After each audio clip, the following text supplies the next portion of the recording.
That's all trip இது ஒரு auto மற்றும் cab booking app. Auto, taxi, sedan, maxi cab, Tata ace, 25 seat mini bus எல்லா வண்டியும் இந்த ஆப்குள்ளே அட்டாச் பண்ணிக்கலாம். டாக்குமெண்ட்ஸை அப்லோட் பண்ண உடனே அப்ரூவல் கொடுத்துருவாங்க. கீழே டிஸ்கிரிப்ஷனில் இருக்க லிங்கை கிளிக் பண்ணி தட்ஸ் ஆல் ட்ரிப்பை டவுன்லோட் பண்ணிக்கலாம். இன்பா, யாரும் இன்னும் கூட்டணிக்கு வரல, வந்துருவாங்க, எல்லா கட்சியும் வந்துடும் அப்படின்னீங்க. இவ்வளோ நாள் வரவே இல்லையே. இல்லை, நாங்கள் கூட்டணிக்கு யாரையும் அழைக்கவும் இல்லை, கூட்டணிக்கு வாங்கன்னு யாரையும் நாங்கள் தேடவும் இல்லை. எங்களுடைய களம் மிக தெளிவாக இருக்குது. அதாவது எங்களுடைய தலைவரை மையப்படுத்திய களம் அது தெளிவாக இருக்குது. கண்டிப்பாக தமிழகத்தில் அதுக்கான மாற்றங்கள் இப்போ உருவாயிட்டிருக்கு. நீங்கள் பார்த்தீங்கன்னா இளைஞர்கள் மத்தியில் எழும்பி இருக்கக்கூடிய அந்த மாற்றம் ஒன்றே போதும். அதனால் எங்களுக்கு மக்கள் குழுவோடு நாங்கள் வைத்திருக்கிறோம் கூட்டணி. மக்கள் கூட்டணி தான் எங்கள் கூட்டணி. ஆனால் ஆட்சி அதிகாரத்தில் பகிர்வு எல்லா கட்சிகளும் விரும்புகிற ஒரு விஷயத்தை விஜய் டிக்ளேர் பண்ணுறாரு. அந்த டிக்ளேர் பண்ணும்போது எல்லாரும் நம்மக்கிட்ட வந்திருப்பாங்க அப்படின்னு அவருக்கு ஒரு எண்ணம் இருந்திருக்கும். அப்படி இல்லை. அதாவது தமிழகத்தில் ஒரு புதிய சித்தாந்தத்தை கொண்டு வரணும். அதாவது இதுவரை கூட்டணி ஆட்சிங்கிறது ஒரு முன்னால் இருந்துச்சு. அதுக்கு பிறகு அதுக்குள்ள களங்கள் இங்கே கொடுக்கல. திராவிட கட்சிகள் அதற்கான வாய்ப்புகளை கொடுக்கல. நம்ம ஒரு மாற்று அரசியல் இந்த மண்ணுக்கு கொண்டு வரணும் அப்படிங்கிற ஒரு களத்தை அவங்க எடுக்கும் பொழுது அந்த கூட்டணி ஆட்சி முறைமை, அதாவது மக்களால் தேர்ந்தெடுக்கப்படுகின்ற அனைத்து கட்சிகளும் இணைந்த ஒரு கூட்டணி ஆட்சி முறைமை வரணுங்கிறதுல அது ஓப்பனாக அவர் பேசினால தவறு இல்லை. அதில் யாரும் அக்செப்ட் பண்ணலன்னு தான் சொல்கிறேன். அக்செப்ட் பண்ணணுங்களே, எங்களுடைய கருத்தை எடுத்து வச்சுருக்கோம். அதுக்கப்புறம் எங்களுடைய பலம் எங்களுக்கு தெரிஞ்சிச்சு. நாங்கள் தனித்து எங்களால் வெற்றி பெற முடியுங்கிற களம் இப்பொழுது இருக்குது. சார், தேர்தல் வியூகம்னு ஒன்று இருக்குல்ல. நீங்கள் தொடர்ந்து இங்கே அரசியல் களம் கண்டு வெற்றி பெற்ற திமுக, அதிமுக போன்ற கட்சிகளே கூட்டணி பலமாக இருக்கணும், ஒரு கட்டமைப்பு பலமாக இருக்கணும், அப்போ தான் வெற்றி பெற முடியும். தேர்தலில் யார் வேணாலும் போட்டியிடலாம். ஆனால் வெற்றி பெறதுக்கு தமிழ்நாட்டுக்கு அப்படி ஒரு அமைப்பு தேவை இருக்கு அப்படின்னு நினைக்கிறேன். அதை நாங்கள் ஒரு மாற்றமாக உருவாக்க போகிறோம். அவ்வளோதான். ஒரு மாற்று சக்தியாக நாங்கள் உருவாகியிருக்க அந்த சக்தி எங்களால் தனித்து ஆட்சி அமைக்க முடியும், மக்கள் ஆதரவோடு நாங்கள் ஆட்சி அமைக்க முடியுங்கிற களத்தை நாங்கள் எடுத்திருக்கிறோம். இப்போ அந்த களம் எங்களுக்கு தெளிவாக இருக்கிறது. இதில் முன்னால் அவங்க கூட்டணி வச்சாங்க, இவங்க சார் பேசினாங்க, ரஜினிகாந்த் சார் பேசினாங்கல்ல, அதில் அந்த கூட்டணிக்குள்ளே எவ்வளோ முரண்பாடு இருக்குன்னு உங்களுக்கு தெரியுது. அவங்க ரஜினிகாந்த் சார் பேசினதுலேயே இல்லை அந்த முரண்பாடு இருக்கு. அதாவது ஒவ்வொரு ஆளுக்கும் ஒரு நிலைப்பாடு அப்படிங்கிற சமயம் அது முரண்படுகிறது. பல இடங்கள்ல அது முரண்பாடு கிடையாது. அந்த முரண்பாடுகள்லாம் எங்கள்கிட்ட கிடையாது. நாங்கள் எங்கள் தலைவரை மட்டுமே ஃபோக்கஸ் பண்ணுறோம், மக்களை ஃபோக்கஸ் பண்ணுறோம், பயணித்துட்டு முரண்படுறது உங்களுக்கு. சரி சார், தலைவர் ஃபோக்கஸ் நான் சொல்கிறேன். தமிழ்நாடு முழுவதும் பயணிக்கலை, கூட்டங்கள் போடலை, அமைப்பை மிக துல்லியமாக கிராமங்கள் தோறும் சரிப்படுத்தலை, கூட்டணி அமைக்கலை, எப்படி வெற்றி பெற முடியும் அப்படிங்கிற அந்த இது பரவாயில்ல. எல்லாருமே ஒரு திட்டமிட்டு ஒரு எடுத்து வைக்கக்கூடிய ஒரு குற்றச்சாட்டாக தான் நான் பார்க்குறேன். கூட்டம் போடலை, நிர்வாகிகள் நியமிக்கலை அப்படிங்கிற அந்த களம் எல்லாமே திட்டமிட்டு பரப்பப்படுகின்ற ஒரு பொய் பிரச்சாரம். அதற்காகவே ஒரு குறிப்பிட்ட நிறுவனம் ஒரு 4 ஐடி லிங்கை வைத்து அதற்கான பரப்புரை பண்ணிகிட்டு இருக்காங்க. அதை பற்றியெல்லாம் நமக்கு தேவையில்லை. பட் எங்களுடைய கட்சியில் பார்த்தீங்கன்னா 3 லட்சத்திற்கு மேற்பட்ட நிர்வாகிகள் நியமிக்கப்பட்டிருக்கிறோம். 70,000 பூத் கமிட்டி உறுப்பினர்கள் நியமிக்கப்பட்டிருக்கிறோம்.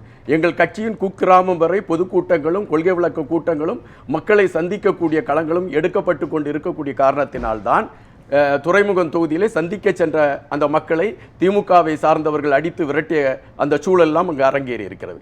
அப்படி என்றால் நாங்கள் களத்தில் பணி செய்யவில்லை என்று சொல்ல முடியாது. ஒன்று. இரண்டாவது ஒரு விடயம், நாங்கள் 20 வருடமாக நாங்கள் கட்டமைப்போடு பயணித்துக் கொண்டிருந்தோம். மக்கள் இயக்கம் என்று கொடியோடு எங்களுடைய இயக்கம் ஆரம்பிக்கப்பட்டு மக்களோடு களத்தில் நின்றிருக்கிறோம். மக்களோடு எங்களுடைய செயல்பாடுகள் பயணித்திருக்கின்றது. நாங்கள் அதன் பின்பு இப்போ ஒரு தீக்காய் எடுத்துக்கொண்டீர்கள் என்றால் முதலில் ஒரு சங்கமாகத்தான் ஆரம்பித்தார்கள். அதன் பின்புதான் அது கட்சியாக அடுக்கிறது. நாங்கள் 20 வருடம் மக்களோடு மக்களாக உழைத்திருக்கிறோம், மக்களோடு களத்தில் நின்றிருக்கிறோம். ஒவ்வொரு மாவட்டங்களிலும் அந்த மக்கள் இயக்கம் என்னென்ன பணிகள் செய்தது என்றால் எங்களால் அதற்கு பட்டியலிட முடியும். அதற்கான களங்கள் இருக்கிறது எங்களுக்கு. இவ்வளோ பலமான கட்சி கூட யாரும் கூட்டணிக்கு வரல. அதான் நாங்கள் மக்களை நம்பிதான். யாரா பேசுறாங்களா சார் இதுவரைக்கும் தாவேக்காவோடு கூட்டணிக்கு வரலாமா அப்படின்னு பேசுறாங்க? இல்லை, எங்கள் தலைவர் மிக தெளிவாக சொல்லியிருக்காங்க, நாங்கள் மக்களோடு மட்டும்தான் கூட்டணி, எங்களை ஏற்றுக்கொண்டு அதிகாரத்தில் இல்ல எங்களை நான் மக்களோடு கூட்டணி இபிஎஸும் சொல்றாரு, ஸ்டாலின் அவர்களும் சொல்றாங்க, விஜயும் சொல்றாங்க. 34 தொகுதியிலேயே நான் தான் வேட்பாளர் அப்படின்னு ஸ்டாலின் சொல்றாரு. நான் அதெல்லாம் கேட்கல. ஒரே ஒரு விஷயம், மக்களுக்குன்னு ஒரு விஷயம் இருக்குல்ல, வெற்றி பெறதுக்கான வியூகம் அது என்ன அமைத்திருக்கிறார்? ஏதாவது கட்சிகள் இதுவரைக்கும் தாவேக்காவோட கூட்டணி பேசியிருக்காங்களா? முடிவு பண்ண வேண்டாம், பேசியிருக்காங்களா? தாவேக்கோடு எந்த கட்சியும் கூட்டணி பேச வேண்டும் என்கின்றது எங்களுடைய நிலைப்பாடு அல்ல. நான் சொல்றேன், பேசணும் எங்களுடைய நிலைப்பாடு. பேசுவதற்கு வருவதாக இருந்தால் அது அவர்களுடைய கொள்கைகளையும் கோட்பாடுகளையும் ஏற்றுக்கொண்டு வருவதாக இருந்தால் ஏற்பதற்கான களம் இருக்கிறது. ஆனால் இதுவரை ஆண்டவர்கள், கூட்டணி அமைச்சு ஆண்டவங்க, திமுகவாக இருக்கட்டும், அதிமுகவாக இருக்கட்டும், எல்லாருமே அதாவது டெல்லியில கூட காங்கிரஸ் கூட்டத்துல தாவேகாவோடு போகலாமா அப்படின்லாம் பேசுறாங்க அப்படின்னு நாச்சியால் சுகந்தி மேம் பேசுறாங்க. ஆனால் ஒருத்தர் கூட தாவேகாட்ட இன்னும் டைரக்டா பேசல. தாவேகாவோடு அவர்கள் பேசுகிறார்கள் என்று எங்கள் கட்சியின் சார்பாக எங்கள் தலைவர் தெளிவுபடுத்தி விட்டார். எங்களோடு யாரும் பேசல, எங்களை மையப்படுத்தி யாராவது. காங்கிரஸ் சும்மா தான் சொல்லிட்டு இருக்காங்க. அது காங்கிரஸ் கட்சிட்ட தான் நீங்க கேட்கணும். இல்ல அது அவங்களுடைய தனிப்பட்ட நிலைப்பாடு, அதை அவங்கள்ட்ட தான் கேட்கணும். இப்ப எங்க கட்சி சார்ந்த செயல்பாடுகள், எங்கள் கட்சி சார்ந்த கொள்கைகள், எங்க கட்சி ஏதாவது கூட்டணி பேசுறாங்களா அப்படின்னா நான் அதற்கு தெளிவான விளக்கம் கொடுக்க முடியும். சரி சார், அப்போ இந்த தேர்தல் அப்படிங்கிறது விஜய் மக்களோடு தான், எந்த கட்சி மக்களோடு தான் எங்களுடைய களம் இப்போ. ஆனால் ஏதாவது கட்சிகள் அவங்க எங்களுடைய கொள்கையை ஏற்றுக்கொண்டு நான் வரோம்னாலும் அதை நாங்கள் மறுப்பு சொல்ல முடியாதுல்ல. இப்போ ஒரு ஆள் நான் வந்து உங்கள் கூட கூட்டணி சேர்றேன் அப்படிங்கச்சமே அதை எங்களால் மறுப்பு சொல்ல முடியாது, ஏற்றுக்கொள்ளக்கூடிய களம் அமையும். சரி, இந்த டிஜிட்டல் மீடியா அப்படிங்கிறத விஜய் சரியாக தான் பயன்படுத்துகிறார். ஆனால் இது ஒன்றே போதும் அப்படின்னு நம்புறாரா? மக்களை முழுமையாக போய் சந்திக்க வேண்டாம், நிர்வாகிகள் போய் சந்திச்சா போதும் அப்படிங்கிறது தமிழ்நாட்டு அரசியல் களத்துக்கு உகந்ததா? இன்னைக்கும் முதலமைச்சர் போறாரு, எதிர்க்கட்சி தலைவர் எடப்பாடி பழனிசாமி கிராமங்கள் தோறும் போறாரு. ஆமாம், இப்போது எல்லா தலைவர்களும் போகிறாங்க. இப்போது பார்த்தீங்கன்னா மலேசியாவில் வந்து ஒரு நிகழ்வு நடந்துச்சு, ஒரு திரைப்படத்தோட ஆடியோ லான்ச்சு ஒன்று மலேசியாவில் நடந்துச்சு. இங்கே வந்த கூட்டத்தோட பெரிய கூட்டம் வந்துச்சு. அங்கே கட்டமைப்பு, அங்கே உள்ள காவல்துறை சரியாக அதற்கான களம் அமைத்து கொடுத்தது. ஆனால் தமிழ்நாட்டில் எங்களுடைய தலைவர் பயணம் செல்கிறார் என்கின்ற பொழுதே அதற்கு உடனே பிரச்சனை கிளப்பிடுறாங்க. இப்போ கூட சேலத்தில் போகிறோன்னா நீங்கள் 4998 பேர் தான் வரணும், அதுக்கு மேலே வந்துடக்கூடாதுன்னுட்டு ஒரு 50 கட்டுப்பாடுகளை கொடுத்துட்டாங்க. இதே மாதிரி கட்டுப்பாடுகள் எல்லா தலைவர்களுக்கும் கொடுக்கப்பட்டிருக்கான்னு கேட்டால் அது இருக்காது.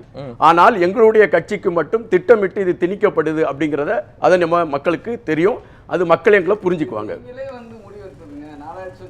வரணுங்கிறது ஆனந்த் வந்து அறிவிக்கிறாரு. காவல்துறை ஆனந்த எங்களுடைய பொதுச்செயலாளர் தோழர் எங்களுடைய பொதுச்செயலாளர் அறிவிக்கல. காவல்துறையுடைய 51 கட்டுப்பாடுகளில் 5000 பேர் தான் கலந்து கொள்ள வேண்டும் என்று காவல்துறை கொடுத்தது தோழர். அது அந்த இடத்தை மையப்படுத்தி நீங்க கேட்ட அடிப்படையில் வந்து காவல்துறை உங்களுக்கு கொடுத்தது. அது எல்லா கட்சிக்கும் காவல்துறை தாவேக்கா தான் கொடுக்குது. ஆமா, அது நாங்க வந்து அப்ப நீங்க அதாவது இளைஞர்களை விஞ்ஞான ரீதியாக கொண்டு போயிட்டு இருக்கோம். நீங்க வந்து ஊழல் சார்ந்த களங்களை எடுத்து போயிட்டு இருந்தீங்க. இல்ல, அது ரஜினிகாந்த் என்ன சொல்றாருன்னா, வள்ளுவர் கோட்டம்னா இத்தனை பேர் வருவாங்கன்னா வள்ளுவர் கோட்டம், இவ்வளவு பேர் வருவாங்கன்னா ராஜரத்னம் ஸ்டேடியம் அப்படின்னு அந்த பிரித்து வைத்திருக்கிறாங்க. அதன் அடிப்படையில் அவர் ஒரு விஷயத்தை சொல்றாரு. எல்லா இடத்துலயும் பிரிச்சு வச்சிருக்காங்க. இப்பதான் கேக்குறேன், 20 வருடமா கட்டமைப்போடு இருந்தில்ல, 20 வருடமா மக்கள் எல்லாம் போய் விஜய் சந்திச்சுட்டாரு, இப்பதான் சந்திக்க முடியலையா?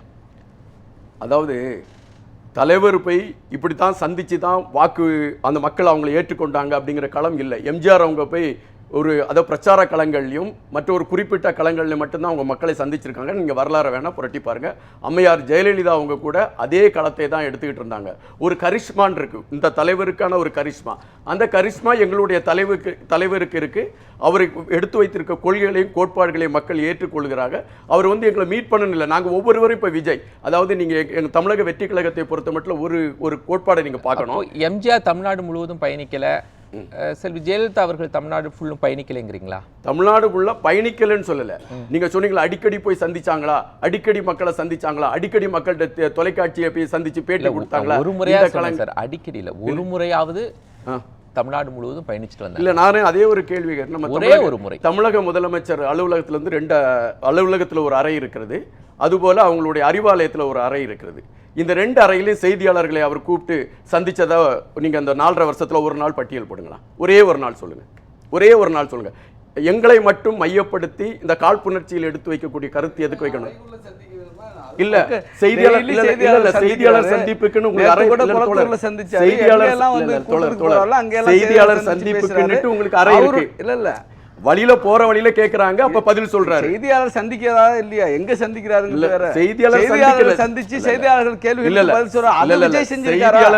செய்தியாளர் சந்திப்பதற்கான களம் அவரை உருவாக்கி வச்சிருக்காரான்னு கேக்குறேன். அது இல்லல்ல என்ன இல்ல அது இல்ல இதுவரை இல்ல செய்தியாளர்களை வந்து இதுவரை இல்ல செய்தியாளர்கள் எங்க வந்து ஆமா வழியில போற இல்ல வழியில போற இதெல்லாம் ஒரு ஆர்குமெண்டா தோழர் இதெல்லாம் ஆர்குமெண்டா அப்ப செய்தியாளர்கள் சந்திக்காரா இல்லையா நாங்க நீங்க சந்திக்கவே இல்லையே யார் எங்களுடைய சந்திக்கவே இல்லையே தோழர் விஜய் பேசவே இல்லையே எங்களுடைய தலைவர் தான் பேசணும்னு எனக்கு ஒரு அரசியல் ஒரு கட்டமைப்பு இருக்கு தலைவர் தான் பேசணும் தாங்க தலைவர் தான் நிலைப்பாடு சொல்லணும் ஒவ்வொருவரும் விஜய் நீங்க எழுதி கொடுத்தது மட்டும் தான் வாசிப்போம் சொல்ல முடியாது ஒவ்வொருவரும் விஜய் நாங்க ஸ்பான்டேனியஸா உங்களுக்கு பதில் சொல்ல முடியலன்னு நாங்க பேசுவோம் அதாவது நான் என்ன சொல்றேன் உங்களுக்கு ஸ்பான்டேனியஸா மக்கள் பிரச்சனை குறித்து தெரிஞ்சிருந்தா கேள்விகளுக்கு உங்களால் பதில் சொல்ல முடியும் இல்ல மக்கள் நீங்க ஒரு நிமிஷம் நீங்க ஸ்கிரிப்டட் வெர்ஷனை மட்டும் தான் படிப்பீங்கன்னு சொன்னா உங்களுக்கு அந்த அச்சம் இருக்கும் செய்தியாளர்கள் சந்திக்கிறதுக்கு செய்தியாளர்கள் இங்க சந்திக்கிறாங்களா அந்த அறையில சந்திக்கிறாங்களா இல்ல எங்கேயுமே செய்தியாளர்களை தினமும் சந்திக்கிறாரு முதலமைச்சர் நீங்க அது போல நீங்க விஜய் சந்திக்கிறாரா இல்ல நீங்கள் மக்கள் பிரச்சனை பத்தி பேசி உங்க கட்சி எத்தனை வருஷமா அந்த மக்கள் களத்துல பயணிச்சிட்டு இருக்கு இந்த மதுவால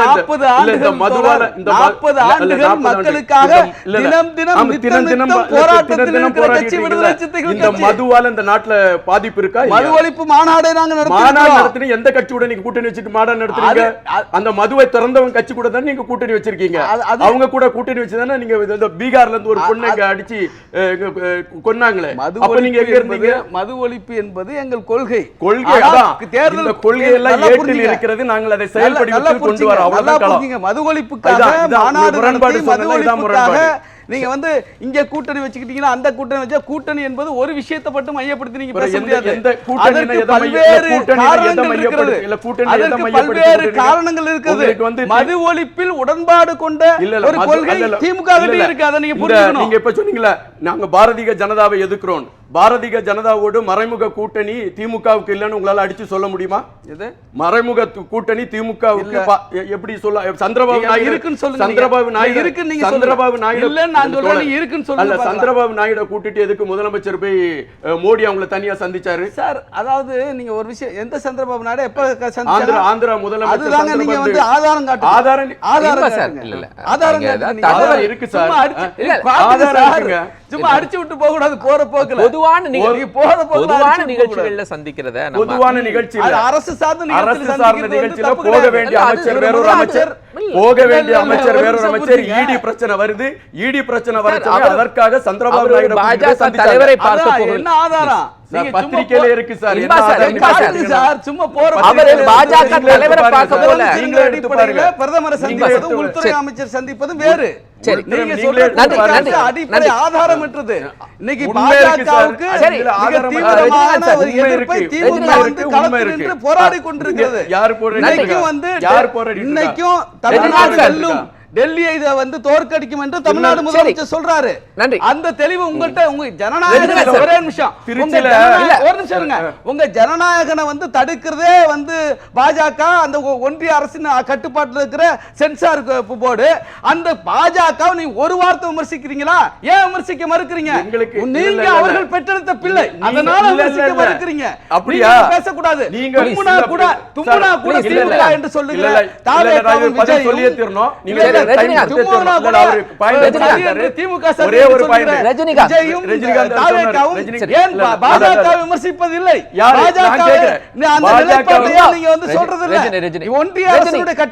சென்சார் போர்டு இருக்கு ஒரு வார்த்தை உங்களால் பேச முடியுதா பேச மாட்டீங்க அதாவது பாஜக வந்து தமிழகத்துல முதல் எந்த கட்சியோட கூட்டணி வச்சு தமிழகத்துக்குள்ள வந்துச்சு சார் அதுக்கு அவர் ரஜினிகாந்த் சார் பதில் சொல்லட்டும் அல்ல யார் கூட்டிட்டு வந்தா சார் தமிழ்நாட்டுக்குள்ள பாஜக கூட்டிட்டு வந்த யார் சார் தமிழ்நாட்டுக்குள்ள பாஜகவை கூட்டிட்டு வந்தார் யார் சார் வாஜ்பாய் காலத்துல யார் சார் கூட்டிட்டு வந்தார் யார் கூட்டிட்டு வந்தார் நீங்க அத சொல்லுங்க சார் குறைந்தபட்ச அது என்ன குறைந்தபட்ச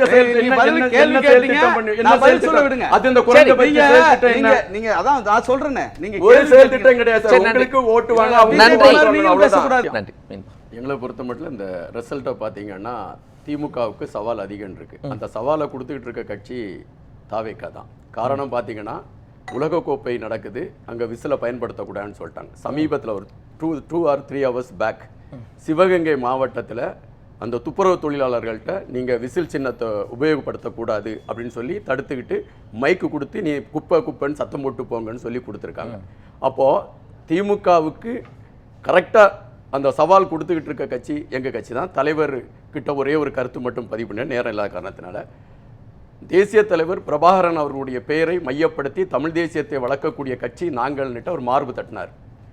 1900 ஆமா 2016 ஒண்ணு மட்டும் சொல்லிட்டு அது ஒரு பெரிய விவாதம். அது ஒரு பாயிண்ட் மட்டும் சொல்லிட்டு போறேன். தேர்தல் சவால்களை பத்தி பேசணும். அது சவால் தான். ஒரு பாயிண்ட் மட்டும் அவர் சொன்னதுக்கு நான் சொல்லணும். அவர் தாவேகா பத்தி நிறைய சொன்னாரு. 2016 ஆண்டு பால் நாரிமன் வந்து ஐநா மன்றத்துல கொடுத்த அறிக்கைக்கு அவங்க தலைவர் என்ன பதில் சொல்றாரோ அதை சொல்ல சொல்லுங்க.